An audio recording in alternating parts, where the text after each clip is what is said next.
Well, we had to move into the local village in order to start filming, but we are back.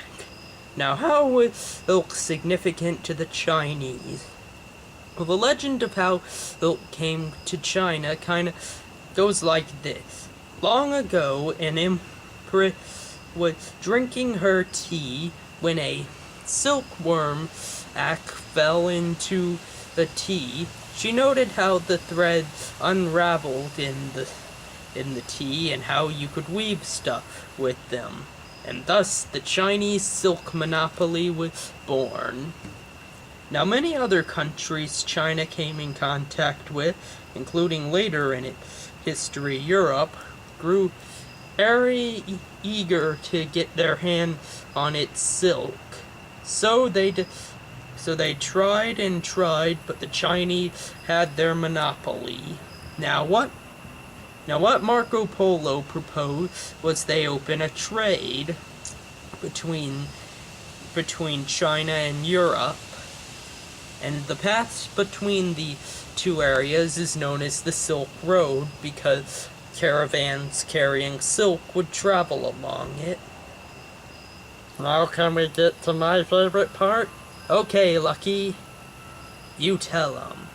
Well, a little earlier, sometime around the 5th century AD, in a world where China was threatened by fierce Kung Fu ninjas.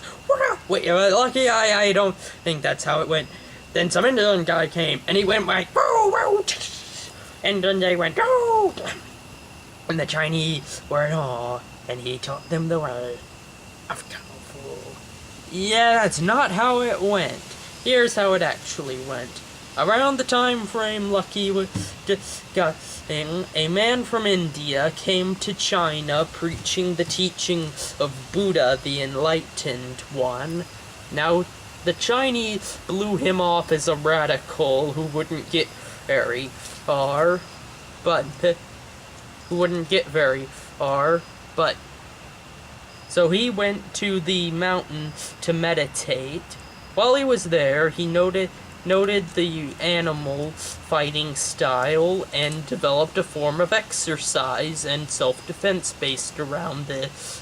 After 5 years, he went back to the monastery to try again with the monks, but found they were sickly and unhealthy.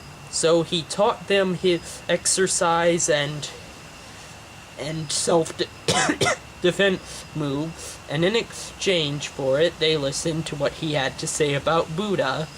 And as a result, Kung Fu and Buddhism became forever engraved upon China. But now we shall take a look at the twilight of the Chinese Empire, some of its greatest expeditions, and how it ultimately came to an end. Now, these were nice people to let us film in their village. They sure were.